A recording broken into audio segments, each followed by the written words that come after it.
Welcome to The Explainer. Today we are diving deep into one of the most intense, high-stakes competitions on the entire planet, the AI arms race. And we're going to figure out who's actually in the lead.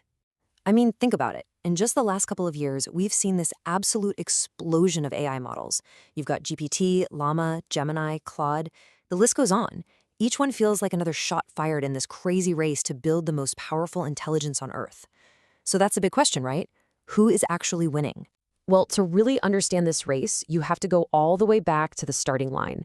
And what's wild is that it wasn't a company or some flashy product that kicked all this off. Nope. It was a single revolutionary research paper. This is it. This is where the race truly began.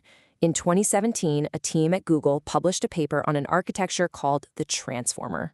Its superpower was this thing called self-attention, which is a fancy way of saying it gave the AI both a microscope for all the little details in a sentence and at the same time a telescope for the broader context. This one single breakthrough became the blueprint for literally everything that was about to follow. And boy, once that starting gun fired, the race was on. Just a year later, in 2018, OpenAI proved that this transformer architecture could power a whole new way of training models. But it was 2020 when they just took a massive, unbelievable lead. They released a model so powerful, it felt like it was ripped straight out of science fiction. So for a long time, this wasn't really a race with multiple frontrunners. It was basically everyone just trying desperately to catch up to OpenAI. They didn't just set the pace for this thing, they pretty much defined the entire racetrack itself. You see, the GPT series wasn't just a simple set of upgrades. No. Each version was a huge strategic leap forward. GPT-1 just proved the basic concept worked. Then GPT-2 showed that if you made it big enough, the model could do stuff it was never explicitly trained for. But GPT-3? Oh, GPT-3 was the revolution. It unleashed in-context learning, this magical ability to learn from just a few examples you give it in a prompt.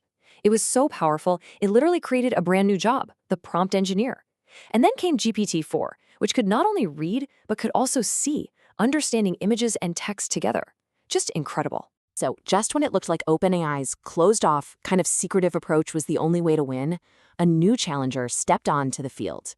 And they didn't just join the race, they decided to change the rules of the game entirely. The impact was just seismic. Meta released its LLaMA model as open source. And honestly, it was like Prometheus stealing fire from the AI gods and just handing it down to the rest of the world. All of a sudden, any developer, anywhere, could take this incredibly powerful technology, pop the hood, see how it works, and build whatever they wanted on top of it for free. And this created two totally different competing philosophies.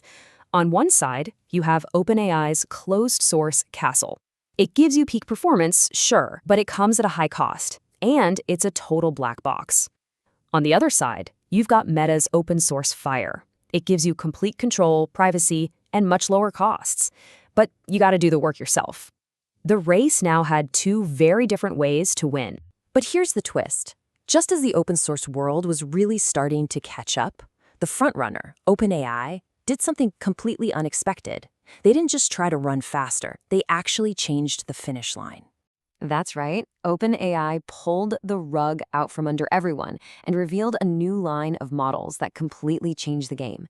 They basically declared that the race was no longer about who knew the most facts. The new goal wasn't just to be knowledgeable, it was to actually be smart. So this created two different kinds of AI.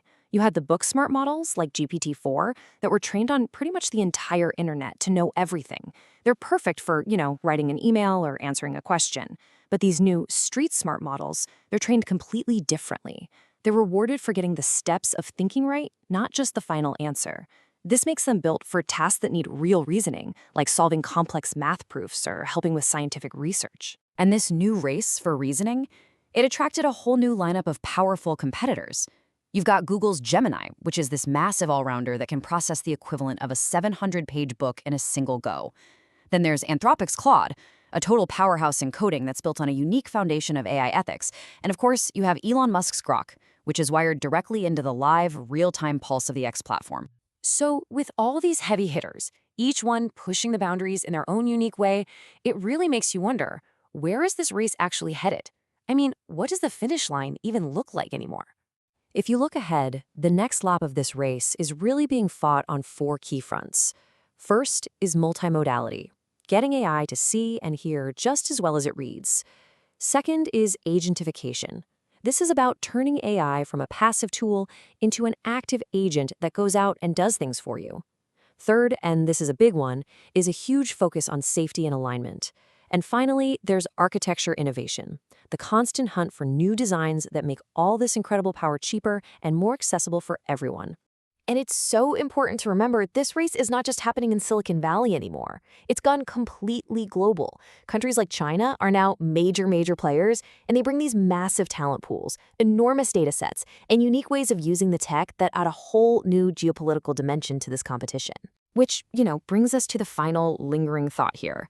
As we watch all these titans battle it out for supremacy, constantly pushing the limits of what we thought was possible, the question becomes less about who is winning today, and more about what they're actually racing to build. Are we just witnessing the creation of a better tool to serve us? Or are we on the verge of creating a completely new kind of mind?